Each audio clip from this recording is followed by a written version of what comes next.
In a universe full of super soldiers, billionaires, and flying tanks, and actual gods that fight against time travelers and aliens, there are heroes who protect their fellow humans from threats closer to home. Patrolling the streets of Hell's Kitchen is the scarlet-suited, horn-headed sentinel, Daredevil. Blind attorney-turned-vigilante Matt Murdock debuted in Daredevil #1 by Bill Everett and Stan Lee in 1964. This promiscuous American Zatoichi has been brought to life in comics and on screen for decades. As usual, the written transcripts for my essays are available on my website in the video description. Before I get into what I wanted to cover today, I wanted to mention that no one has had as much of an impact on Daredevil as this guy right here. No, not you. There we go. This guy right here. Even though cartoonist Wallace Wood was on Daredevil for 7 issues between 1964 to 1965, his stint on the book influenced the character for decades after his departure. During his run, Wood created the famous double D symbol going from a serif to sans serif font. In Daredevil #7, he created the iconic red outfit, giving the man without fear his timeless, demonic look. He didn't ask for permission to do this, by the way. He's Wallace Wood. He didn't need to. From the moment Wood took the reins of Daredevil, he bent the book's mythology to his will. It would be better to say that he created the foundation for DD's mythology. Issue #8 introduced DD's radar sense and grappling hook Kane. Wood left Marvel and Daredevil with issue #11 in 1965 due to creative differences with Stan Lee, including not being paid enough for his work. Although Wood left Marvel for Tower Comics, his impact on Old Hornhead stayed behind. Wood's Scarlet Sans Serif Double D costume lasted until issue #158 from 1979, when some guy named Frank Miller took over as the Daredevil artist. Miller kept Wood's red costume and Double D design, but added the serifs back onto the letters, which connects the character back to Bill Everett.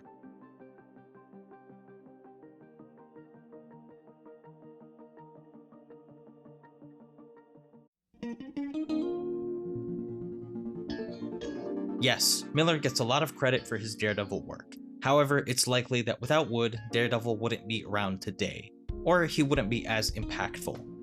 Funny enough, Wood's last Marvel and Daredevil gig was inking over Miller's pencils for the cover of DD 164 from 1980. Wood set up the foundation, then when Miller took over in the 80s, he introduced Elektra, the Hand, stole the Kingpin from Spider-Man, and made him an imposing figure. Bullseye, created in previous issues as a goofy Bronze Age villain with a great costume, actually felt like a threat under the Miller regime and onward. Miller leaned into crime noir, European comics, and manga influences to make Daredevil into the version we know today, on top of Wood's foundation. Miller's original DD run with Klaus Janson ended with issue 191 from 1983. Denny O'Neil helmed the book with various artists like Klaus Janson and David Mazzucchelli until Miller came back to drop a bombshell of a story in number 227 through 231 called Born Again with Mazzucchelli. In short, Born Again sees Karen Page selling Daredevil's identity to the Kingpin for a hit of heroin, leading to Matt Murdock's life being absolutely demolished. Wilson Fisk destroyed Murdock's life with the subtlety of someone using a rocket launcher to kill a housefly. Despite being homeless, paranoid, and broken, Murdock refuses to back down. Miller and Mazzucchelli ruined the character's life and stripped him down to his essence, showing that the Devil of Hell's Kitchen is someone who refuses to fold when knocked down. It starts the trend of Daredevil writers and artists decimating this character's life for the amusement of readers.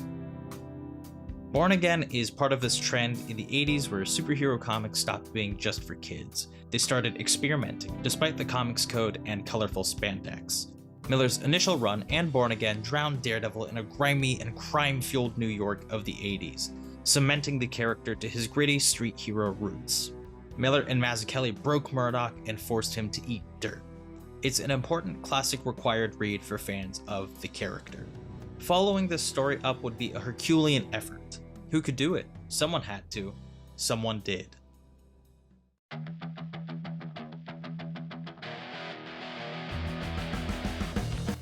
If anyone should tell the story of taking on Daredevil after Miller, it should be the person who did it.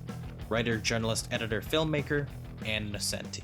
Ralph Macchio, I think he was like Frank Miller had left, and I think you're talking about Kismet. A lot of probably much better people, way more qualified than me, didn't want that job because nobody wanted to follow him. And I remember Ralph gave like 3 or 4 writers fill-in issues. Like he said, I don't even remember who, but he was like, you write an issue, you edit. And I was one of the people, he said, because I had just finished Spider-Woman. And I wrote a story with Barry Windsor-Smith, and Barry and I, clicked and wrote, because you're nothing without your artist, We don't exist without an artist. And Ralph really liked the feeling that Barry and I gave to Daredevil, and so he gave me the series. And, it took me a while to figure out what I was doing. I did a bunch of stories that were kind of single-issue villain stories because I didn't feel a big arc yet. And then when John Romita came on the book, then I really started to feel like a bigger epic, more of a year 2 narrative that I could tell. And Johnny is master. He's masterful, and he brought an elegance to the book and a kind of a just cool style, and it got me out of a rut of kind of like new weird villain. With Johnny, I started to orchestrate something with a little more class because Johnny's a very classy guy, and because you're very influenced by who the artist is, and you try to, literally try to write for the artist. Nocenti spent the mid-80s editing Uncanny X-Men and New Mutants. She co-created the anti-authoritarian mutant Longshot with artist Arthur Adams in 1985. A great comic, but a conversation for another time. I should mention that the Nocenti and Louise Simonson editorial era's impact on the mutant books can't be overstated. Once again, best to save that for another time. Nocenti wrote Daredevil with various artistic collaborators like Barry Windsor-Smith, Todd McFarlane, and Keith Giffen. It wasn't until Daredevil number 250 from 1988 where she would collaborate with artist John Romita Jr. That's when the series started feeling like a consistent story. I first became the artist on Daredevil because I had gotten either kicked off or I quit the X-Men. And I had this crossroads in my mind where I didn't know if I wanted to be a cartoonist anymore. I was really fed up with the industry, and it wasn't because of comics itself, it was personalities. The guys I was dealing with were boneheads, to say the least. At any rate, Ralph Macchio asked me if I wanted to do Daredevil, simple as that. He said it's a great character, and he says you can do full pencils and do your own storytelling, play to your strength, and that was it. It was simple as that. I was ready to walk from the industry at that time, so it was and that actually, to me, is a turning point in my so-called comic books career. I was ready to go at that point. Then working on Daredevil, I suddenly got invigorated and improved from then on. And I think it's got to do with the character. Romita already had experience drawing some of Marvel's heavy hitters like Spider-Man, Iron Man, and the X-Men, among others. Romita's involvement with Daredevil didn't start when he worked for Marvel. It started when he was a kid, watching his father, artist John Romita Sr., working at his drawing table. And then after I left the distinguished competition doing romance stories for a long time, I came back in 1965 and we worked on Daredevil together. I thought he was a transient. He was up in the attic for 3 or 4 days. He'd come back with a beard and dirty fingernails. I didn't know what he was doing. He had no I interest in my career. I thought he was a drunk or something. I don't know. While I was doing those nondescript characters, he had no interest in my career. As soon as I did Daredevil, he suddenly realized he had a father. It was Daredevil. It was Daredevil number 12. It was with Kazar. How do you remember those things? Because it was like the first thing that ever stuck in my mind. I was so used to seeing women kissing men and balloons.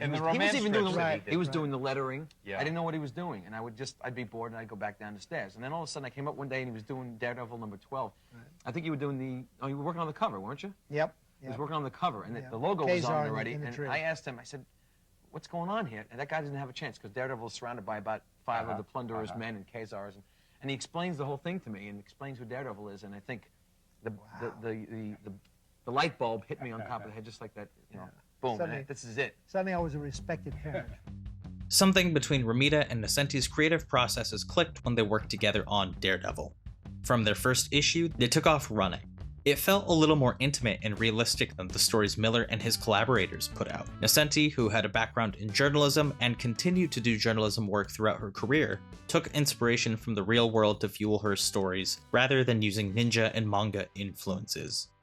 I mean, I think that is from, somebody who wanted to be a journalist, who found themselves in film, and then, one of my early mentors. I mean, I think it's important to remember all all the mentors, all the people that helped you on your career, of which, talking about Anthony Bourdain, he didn't even know he helped me, but he did by reading a story and liking it. And, so Denny O'Neil was at Marvel when I got to Marvel, and I was kind of like sitting in his office all the time talking to him, and I used to be like, I really want to be a journalist. That's the I want to get out in the world. That's the real kind of writing I want to do. And he would always, because he had done that himself with his early Green Arrow and Batman stories. So he was kind of like, just do it. Just make your comics as if you're doing a piece of journalism. And the first real book I had, Daredevil, it was just very, New York is right there. I'm in New York. So I could just wander New York and put anything that I saw into the comic. And try to give it that kind of feeling. I don't know, I think sometimes I succeeded and sometimes I didn't. Nocenti was one of the writers who actually treated these characters seriously, even though she wasn't constantly reading comics growing up. When it comes to making comics topical, people making comics today could learn a thing or two from her process.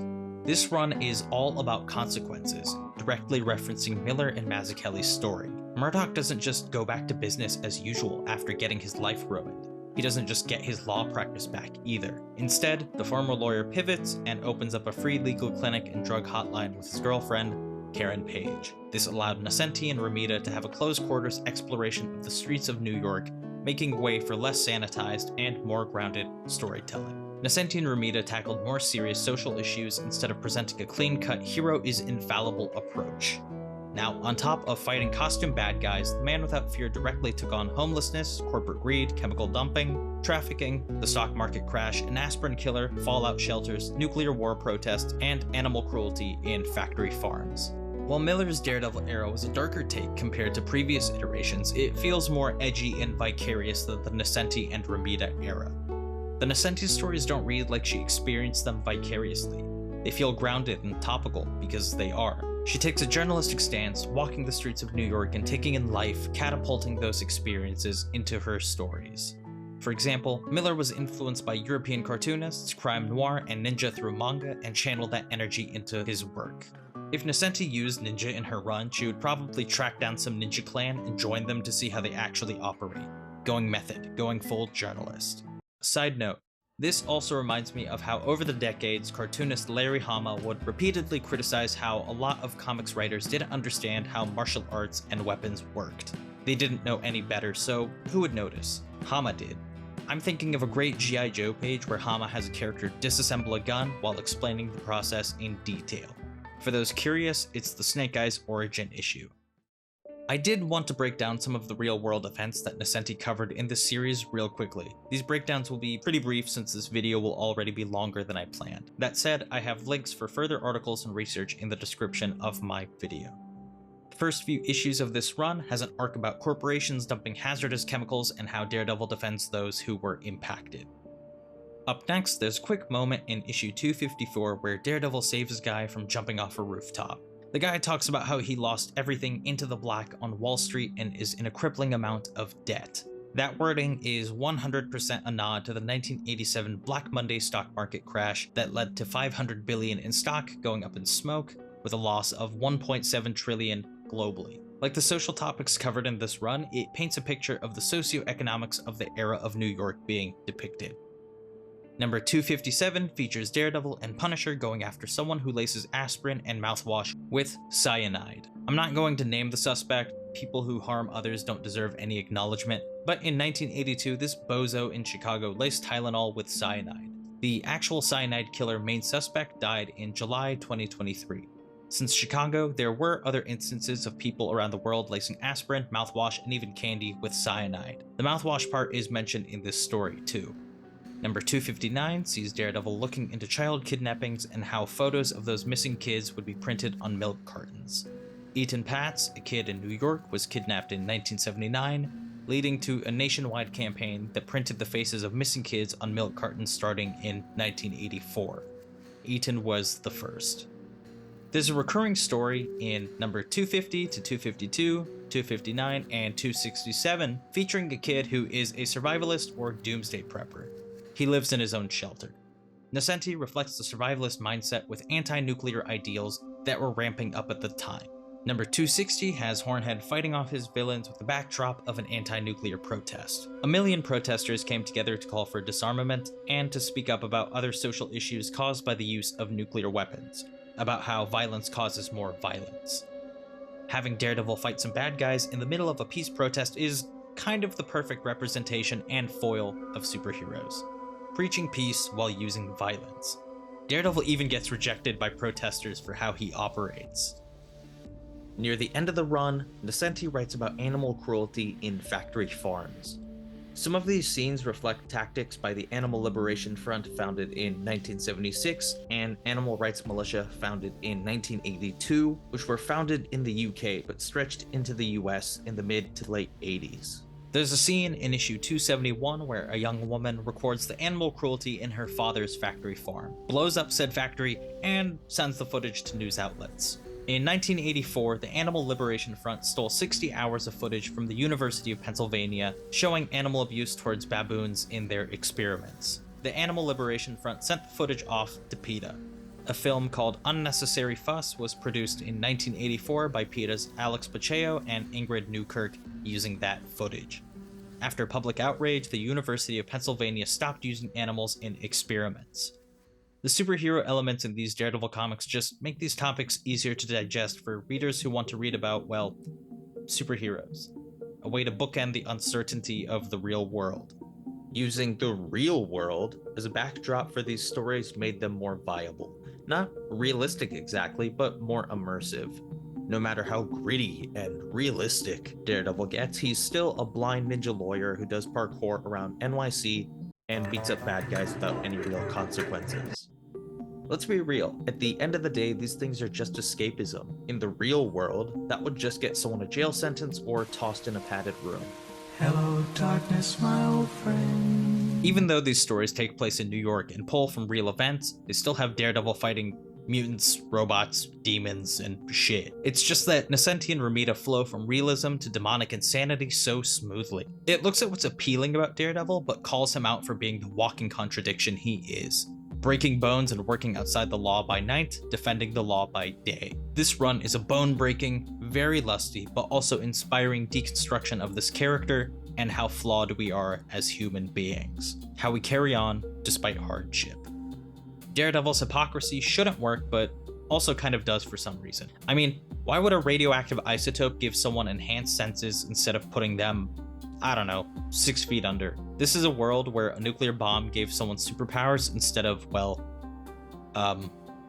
death. Don't ask questions. This series is multi-layered. It shows that Murdock cares for the people of Hell's Kitchen, that he'll fight for them as himself and as his Scarlet alter ego. An early story in this run sees Murdock defending a young boy named Tyrone. Tyrone was blinded by chemicals, making this case personal for Matt. Funny enough, this run didn't shy away from getting down and dirty in a courtroom.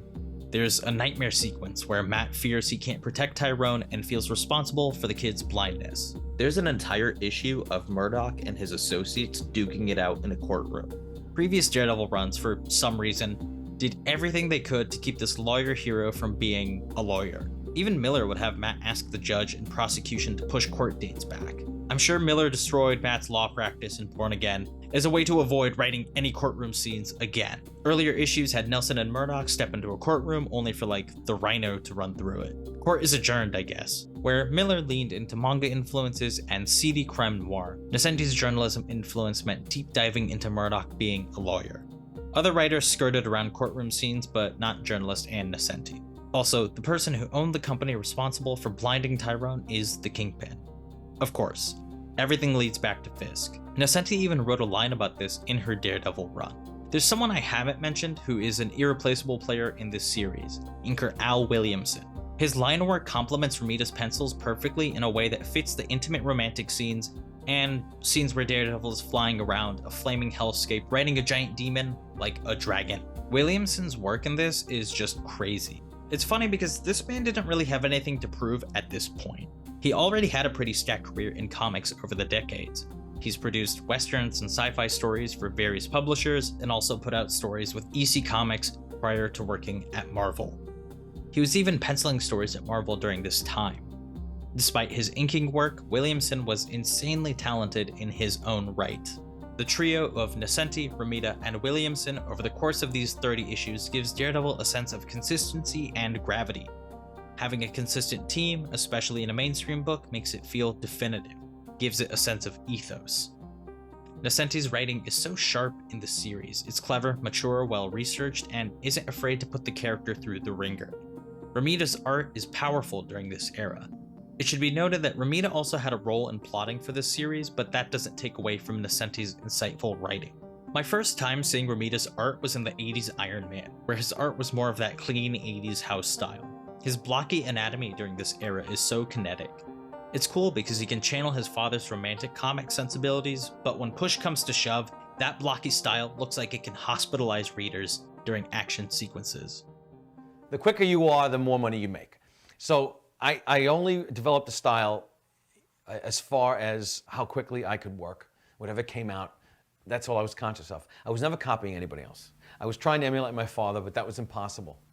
You do anything every day for 26 years, 12 hours a day, you're gonna get good at it eventually.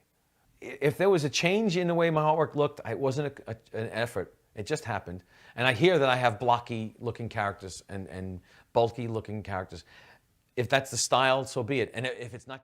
Also, it's fine not to like an artist's style, but don't write personal attacks about writers or artists. Silence is golden. Speaking of romance, let's talk about one of the heavy hitters of this run, Typhoid Mary.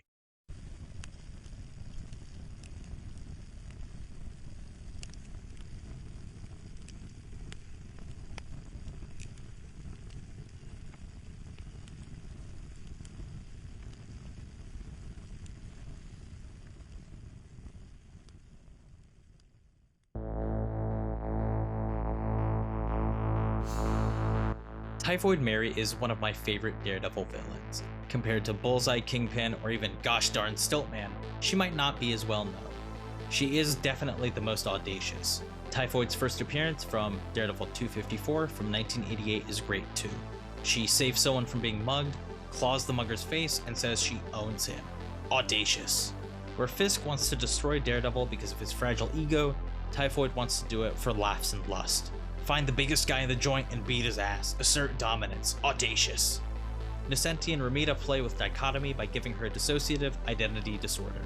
One of her personalities, a kind actress turned caretaker for blind kids named Mary, grows to love Matt. The other, Typhoid, wants to kill Daredevil, kill some criminals, and burn NYC. Both personas are fighting for dominance inside of this woman's mind.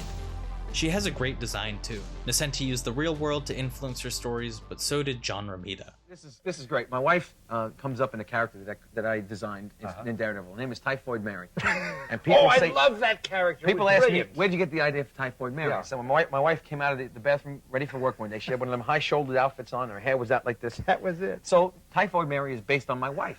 And, oh, she's a, schizophrenic, homicidal maniac. Well, no, that part. She's going to love this when she sees it. No, that character is based on her visually. That. Yeah. Because that in she order knows to about. creating a beautiful character is easy from photographs, but I said, this has got to be a live thing. I was in the process of creating a character visually, and she comes walking out of the bathroom with this great outfit on, and she has carried a couple of machetes at times, so I figured this is a great reason to put her in there. Wow. Matt picked up his life after Kingpin destroyed it in Born Again. After getting clean from her heroin addiction, Karen Page and Matt got back together and lived a quiet life with each other. Until Typhoid Mary. Typhoid arrives on the scene as a new plague in NYC. She seems fun on the surface, but is the physical embodiment of every bad decision someone could make. She's going to tempt Matt Murdock, conquer Wilson Fisk, and destroy Daredevil. The thing about Typhoid's Mary persona is that she genuinely grows to love Murdock. Even though he's with Karen Page, Mary feels in control of herself whenever she's around Matt. While Mary loves Matt, Typhoid is being paid by Fisk to kill Daredevil. Her $1 million payday is nice, but Typhoid becomes enamored with Daredevil and keeps finding new ways to break him down. While trying to conquer Daredevil, Typhoid wants to conquer Mary. Throughout the run, both personalities try to fight for control. It's in moments where Mary feels protective of and close to Matt that she's able to keep Typhoid at bay. It's kind of heartbreaking seeing someone try to kill a person she cares about while not being able to do anything to prevent it.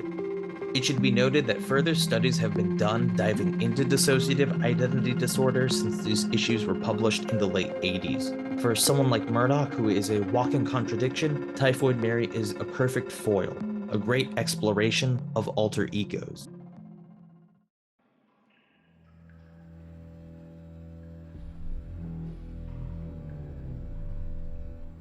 Pulling the strings behind Typhoid's harassment of Daredevil is, of course, Wilson Fisk. Or so he thinks. Let's be real. No one can control Typhoid. Nocenti and John Romita's version is such a great, unique depiction of Kingpin. In the past, he's been depicted as this monolithic mastermind who controls all crime in New York. Fisk can steamroll everything and anyone, except for Daredevil. Even when Fisk ruined his life in Born Again, he didn't have any anger towards Fisk. He had his woman, Karen Page, and he got his free law clinic up and running so he could keep helping people. Instead of keeping the cycle of anger against Fisk going, Matt Murdock just decided to have a nice life in the best way he could after a life-altering hardship. Fisk is the one who hangs on to childish resentment. He pays Typhoid Mary to break Matt's heart as Mary and break Daredevil as Typhoid. In Fisk's head, he thinks he owns Typhoid. He couldn't be more wrong. No one controls Typhoid. In fact, throughout this run, Typhoid has Fisk wrapped around her finger. She owns him, but she lets him think he's in control. Typhoid is a force of nature.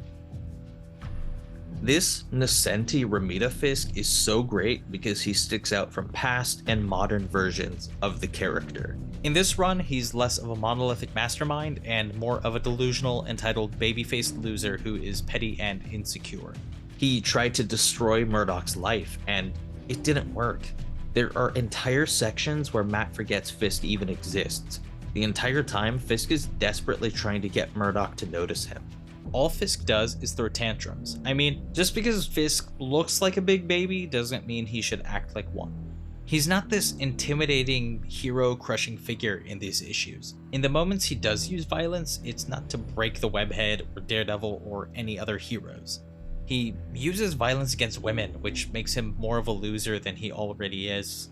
When Murdock's life does get ruined in this run, it's because Paige finds out from Matt that he cheated on her with Mary and leaves him. I feel bad for Karen in this run.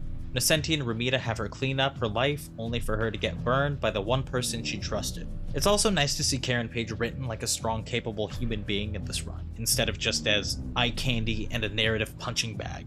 Getting beaten up is Daredevil's job. Nocenti and Romita use Karen pretty well. However, she has to deal with her actions from Born Again, which is not her best moment. Under Nocenti's writing, Karen is supportive of Matt and just wants to enjoy her life after going through hell. There is a great sequence where Karen demands to go out with Matt as Daredevil and helps him fight crime. For all his bombast, Fisk isn't even a threat in this. Matt wins Tyrone's case against Fisk's company. Typhoid is the one who does all the work to break Matt and Daredevil. Fisk, with all his resources, can't take down a damn unemployed blind lawyer. Fisk's entire role in this is overcompensating for how much of a twerp he is. It's great.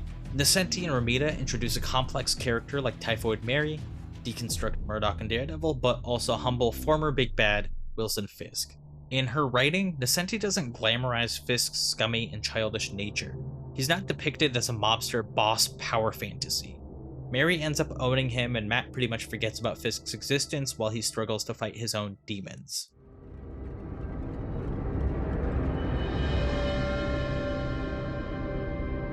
Speaking of demons, Matt has to fight lust, crime, the hypocrisy in being a vigilante lawyer, but he does fight a lot of actual demons in this run, because a bunch of demons invade New York. Long story. When Typhoid Mary breaks Daredevil, leaving him on the brink of death, a rift opens up in New York as demons pour out to fight those who live in the city in an event called Inferno.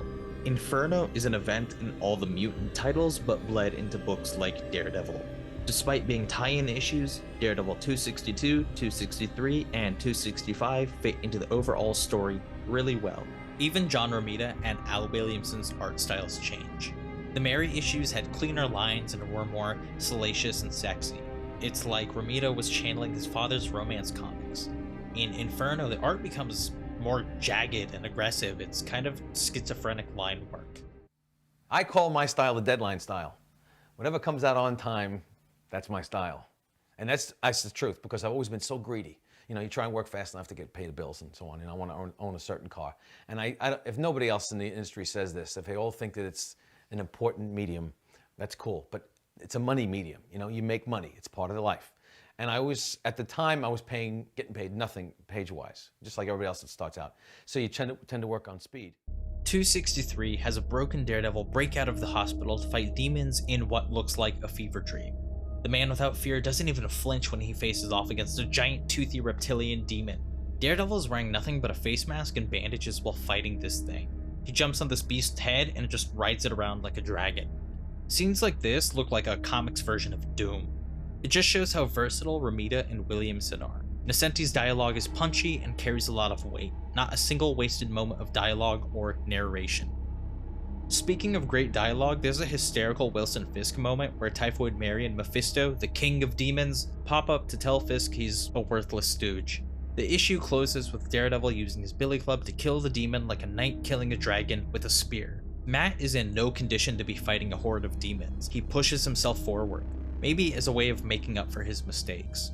Just a couple of issues ago, Daredevil was a romance crime procedural. Suddenly, it became a modern Dante's Inferno. It's this poetic fever dream of Matt's attachment to his vigilante persona, and his drive to protect the city and maybe distract himself from his guilt. Despite being almost beaten to death, Daredevil treasures NYC as he mechanically fights off demons and saves people. For all his hypocrisy, Daredevil genuinely cares about protecting people. It's the aspect of these superhero comics where it feels like mundane existence is difficult, whereas fighting crime is something these costume folks feel they can control. That's the power fantasy with these superhero comics. These Daredevil Inferno stories, like 265, have more personality, meat, and kineticism than most superhero comics today. For 20-something pages, they were pretty dense. The fact that these books were produced on insane deadlines is impressive too. What I do at the top of my script is I always say everything is a suggestion, break down it however you wish. So it's always an invitation to play. And on monthly comics, most people can't play. We're under intense deadlines. They might have 6 pages due tomorrow. So the panel breakdown is there for them if they don't have the time to think further. But if they don't have 6 pages due that night, you know, they can fool around. The Inferno finale, issue 265, is Daredevil's final desperate push to protect NYC from this demon invasion. He mechanically takes down the demons and has a final showdown with a robotic demon that took over some dentist's body and runs around wearing a cop uniform and harasses people. Add body horror to the list of topics this run covers. There are little vignettes of New Yorkers just coping with the Inferno. The Inferno ends, but Daredevil's work doesn't. He cleaned up the streets and ends up actually picking up trash. All the New Yorkers in the area join in to help. It's a unifying moment. In the end, this story could be an allegory for New Yorkers just doing the best they can in their sprawling, hectic, concrete jungle, or people just trying to survive anywhere in their day-to-day. There's an epilogue to Inferno that's one of the high points of the run. Issue 266 is a Christmas story called A Beer with the Devil. After all of the chaos of the previous issues, this issue is a pretty quiet and nice slice of life for a superhero comic. It's Christmas, and Daredevil is having a beer alone at a bar, stewing with the consequences of his actions after Karen left him.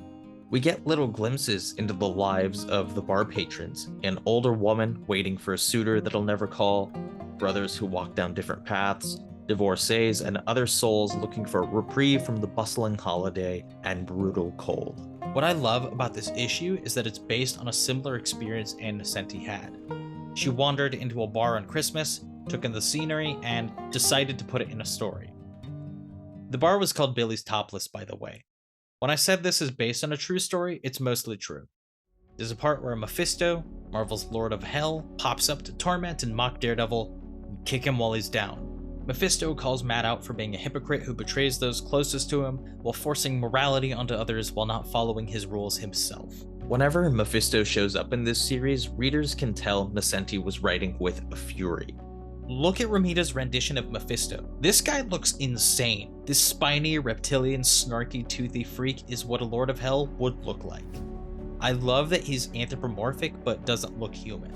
It still looks like Mephisto, it's just a more twisted version of him. Mephisto with seasoning. After Mary, Nocenti and Romita make Mephisto into the next big Daredevil villain. It works pretty well, having a guy dress up as a demon go up against the guy who inspired the look. Number 265 is just a sample of the craziness to come.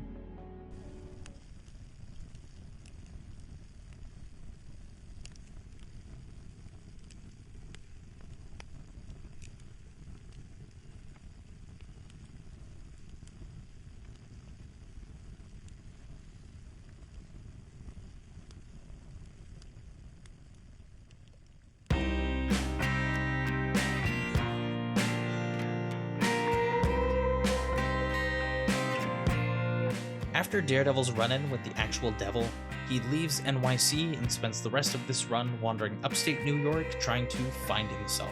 So yeah, Matt has nothing keeping him in NYC, so he just leaves. For the rest of Romita's time on this series, Matt doesn't even return to the city. Taking Dee Dee out of Hell's Kitchen is a pretty smart move. Nocenti is able to embrace her journalism roots. She tells some stories about loan sharks, kidnapping, and animal cruelty in factory farms. This section feels very much like those 70s Denny O'Neil and Neil Adams Green Arrow, Green Lantern stories. Those road trip stories of street characters dealing with social issues. I mean, that's the beauty of comics in the earlier days of comics, was that you could be experimental and you could try stuff and no one cared because there were no big the IP of the characters was not valuable. Mm-hmm. It wasn't valuable yet. They had gone through many economic collapses after the Wortham, Seduction of the Innocent. They collapsed, over the 60, 80-year history of comics. The whole thing has collapsed many times. So in the 80s, they were kind of like, these are fun, these are kind of junky. We put the stories out and then they end up in garbage bins. And then, but the 80s were also a time of Mouse and the books Karen was putting out in Vertigo, and there started to be these articles that were like, oh, maybe comics aren't just junk, In between those more grounded stories, Daredevil runs into Freedom Force, Spider-Man, the Inhumans, and Ultron. Normally, this would make a story feel crowded, but each character is used really well. Ann Nocenti was one of the first people to actually find some direction for the Inhumans, who first appeared in the Jack Kirby and Stan Lee Fantastic Four series. She even ties the Inhumans role to an Inhumans graphic novel she did during this time. It came out in 1988 with art by Brett Blevins, who has an insane style and matches well with Nocenti, and inks by Al Williamson.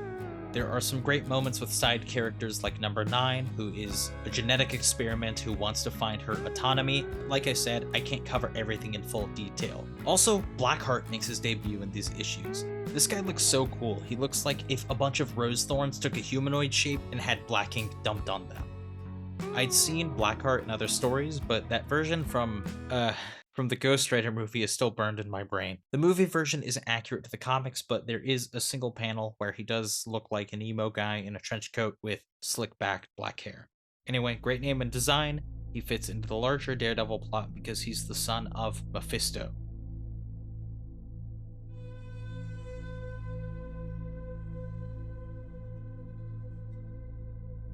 Another cool part of this last arc is that it's had a subtle build-up throughout the run. Sprinkled throughout the issues, Mephisto teases a final fight against Daredevil. In a way, Mephisto is more terrifying than Mary or the Kingpin. They do evil. Mephisto is evil. Mephisto isn't afraid of petty criminals, mobsters, or costumed heroes who cosplay as him.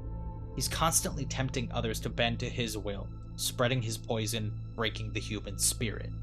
When he appeared to Daredevil in the bar, he said he would break Murdock in time. Daredevil's mission now is to not be broken by Mephisto, the ultimate boxing match for his soul. What I love about this run is that there's an actual payoff. There's character development too. Daredevil fights through hell, slaying demons, and marches right up to Mephisto's front door to tell him off. He's fighting actual demons, but has to fight his own internal demons. Romita's art is insane here. There's no real life or cityscapes to draw from. The art becomes an abstract, delirious fever dream.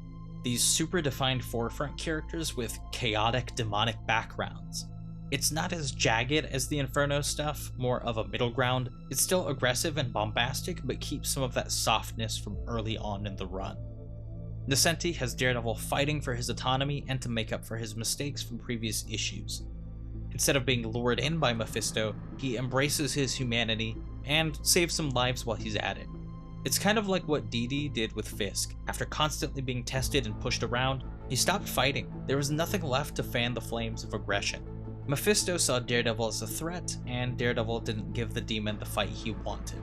Instead, Mephisto gets ignored by Matt and utterly wiped out by the Silver Surfer. Oh yeah, Norrin Chrome Dome, yeah brah rad, shows up for a few issues. That's a nice touch since Mephisto first appeared in the Silver Surfer's original solo series. It follows this trend with big beings. Do they even exist if they don't have an audience to watch or believe in them?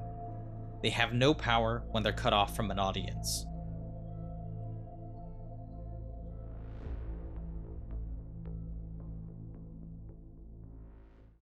This is a powerful run that keeps readers on their toes. It lets Dee explore more supernatural elements that didn't exist in his previous stories. However, the demonic elements aren't used as bombast, but as foils for character development. Ann Nocenti went about breaking the man without fear, teaching him some life lessons, and stitching him together again. It feels earned and not cheap. The Nocenti and Romita run on Daredevil has a nice, consistent flow. It has a strong mix of journalism, superhero storytelling, and actually forcing a character to change. The stamp Nocenti and Romita left on these characters is still felt today. It's a gut punch that'll stick with readers. Alright, for clarity, the issues that I used for this essay are only the issues by Ann Nocenti, John Romita Jr., and Al Williamson, for the sake of consistency. There were fill-in issues by different artists, but overall, Nocenti and Romita did 30 solid issues together. Nocenti wrote about 53 Daredevil issues between 1986 to 1991 with different artists. Those issues are a lot of fun, but again, I'm only talking about the issues with Romita for consistency. I used the single issues, but this run has been collected in those epic formats.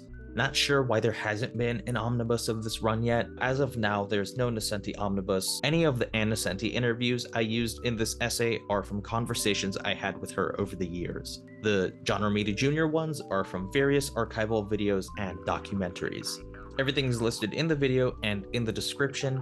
The essay transcript is in the description as well. These sources are available, so check them out. Also, this will be the last time I mention this, but will Wits End Podcast be coming back? No, the finale already came out, but episodes along with all of my info and Chaos Ensues videos and transcripts will be listed on my website, witsendpod.com.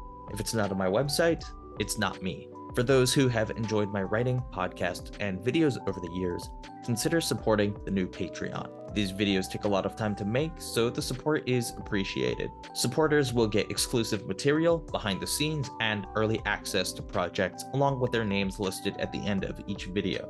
Thanks to those that watched. Check out my other videos. Chaos Ensues. The next video is going to be all about